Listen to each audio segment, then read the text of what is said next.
Shalom, party people, and welcome to the 12th C. Let's see, we're looking at the 12th of March, 2023. Man, this year's going by quick. This morning, brother and I ran 14 miles to check off that final challenge for the month. So, brief recap. We're dealing with 75 hard, cycle 1, which was a failure. Been trucking ever since, just trying to maintain some good habits. 75 hard was supposed to officially end on the 16th. So I've got till Thursday that I'm just going to continue to maintain. I'm going to take a couple of weeks rest up. And then if you want to play along in the home game, April 2 is when the next cycle of 75 hard is going to start. And I'll have some more details on that in a little bit. But I had added some additional challenges so that way I could have a running challenge every month and then some kind of a fitness or a activity-based challenge. And it was, for my running, January was 8 miles, February was 11 miles, and March was 14 miles. And for my fitness challenges, I was attempting 1,000 burpees in January, and that was a failure, 100%. And then February, I was going to do daily dry fire practice. And that was something that I was relatively faithful with, and just picking up my training pistol every day and doing magazine changes and coming up on sight picture, getting good, adequate sight picture, squeezing that trigger, and then making sure that I had some very good fundamentals with that. And then for this month, what was that fitness challenge? It was a Ruck March of 12 miles in 3 hours with a 50-pound weight on my back. And myself and Mr. JD Stone did that one the other day, and you can watch the last third of that if you're interested on the previous video that I've done.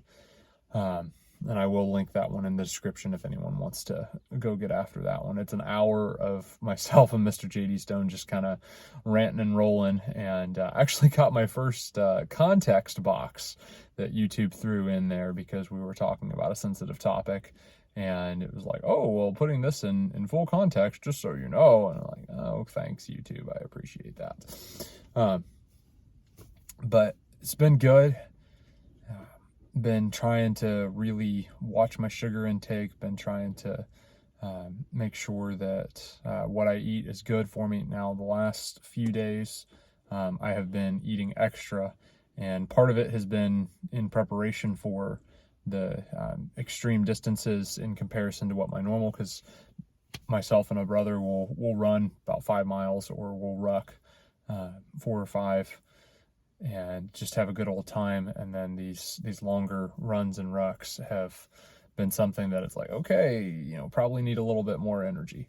It's been really interesting to watch my weight fluctuation through all of this, because I want to say yesterday I peaked out. Now, like, just out of curiosity, I had weighed myself after quite a bit of water consumption and a whole lot to eat, and I think I tipped out at like 214.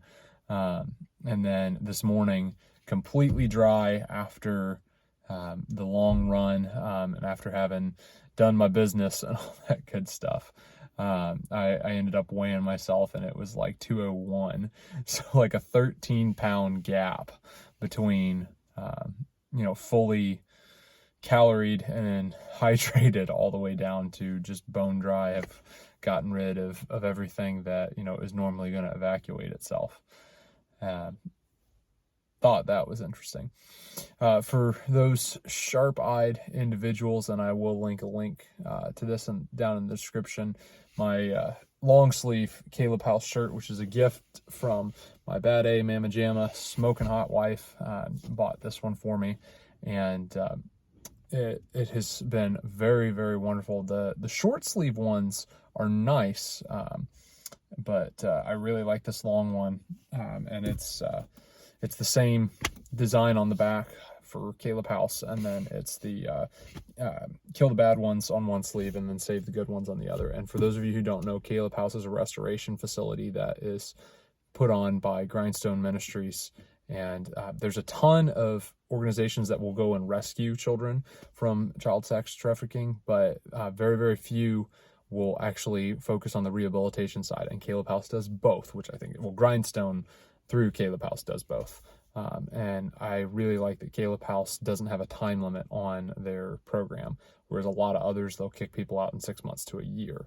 And Kaleb House will take care of them for as long as they need. And I have a lot of high respect for something like that. I think that is something that is severely lacking in the number of facilities that will do things like that. And I just 100% go check them out. I will throw a link down in the description. Continuing on, so some details for the future of 75 Hard. Just a reminder for those of you who are not as plugged into the whole 75 Hard scene, is it 75 days of you pick a diet and you stick to it. You pick a workout routine and you stick to it. And it's 2 workouts. One has to be outside. And both of those workouts have to be a minimum of 45 minutes. You read 10 pages of self-development or nonfiction reading. And then you will also drink a gallon of water, and you can't do any cheat meals. You can't do any cheat days. You can't skip anything. And if you miss a day, you got to start all the way over again. So exercise, water, diet, reading, no alcohol, no cheat meals.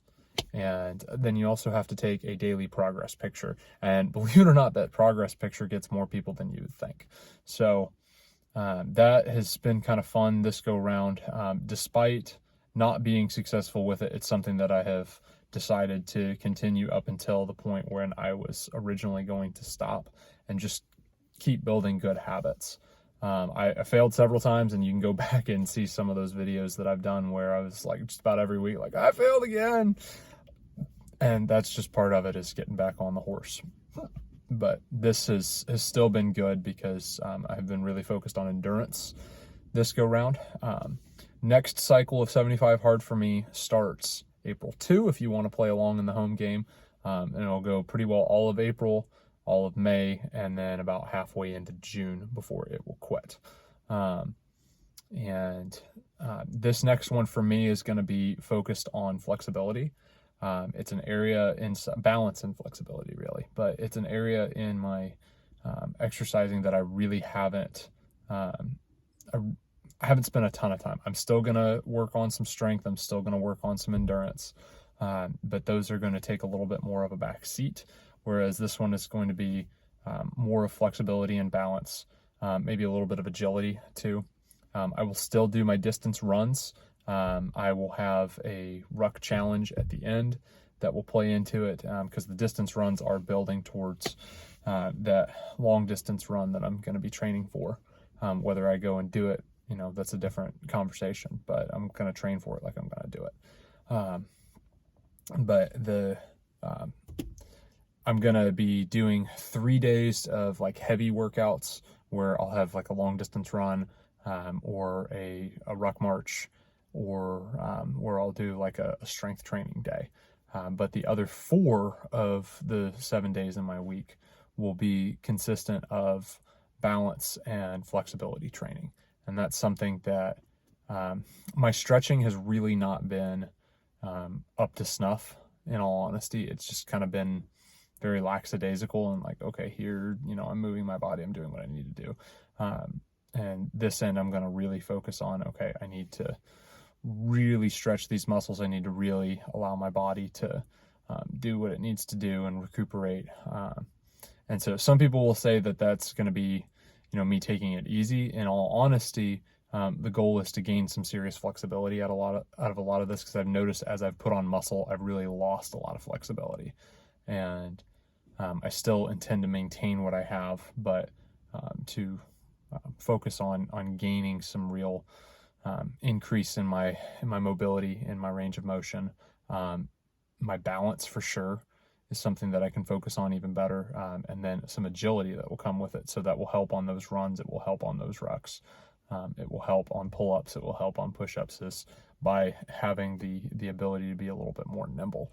Hopefully it works some muscles that I haven't been working. I mean, I was talking about this the other day. Walking backwards humbled me so much. I was running and I something was not right, and so I stopped the run, and I decided that I was going to walk backwards for a while. And I was like, man, I'm more sore from walking backwards than I am from running. And I thought that was quite interesting, because it's just a muscle group that I hadn't been using. So for what that's worth, that's that. I want to thank everybody for their support all the way through. I do have a few more days in this cycle of 75 hard. Good habits really more than anything else, because I can't truly call this one 75 hard since this hasn't been all the way through. But the joys of doing the video updates and all of this have been good. My intention for the next cycle of 75 hard, which will be in April, I will probably be doing daily videos as best as I can. Don't crucify me if I miss a day or two on the videos. It's not a stipulation of 75 hard, but I think it will be good for me to get back in the habit of actually making some daily videos, and they'll probably be a little bit shorter, hopefully boost some of my view count, and would like to continue to grow the YouTube channel. For what that's worth, it's been fun, and I intend to continue with more of this. You'll probably see 1 to 2 more videos between now and April 2, but I'm going to be a little bit on hiatus between now and then. The goal will be to kind of go back on some of my backlog, and the videos that are more worthwhile, I may polish them up a little bit. I've noticed that when I throw hashtags on things, and when I will go in and throw timestamps, that tends to make the videos a little bit more viewable for what that is worth. But all in all, thanks for sticking it out for 12 minutes and change for those of you who actually watch all of my videos. And let's just see where this goes. But go do hard things.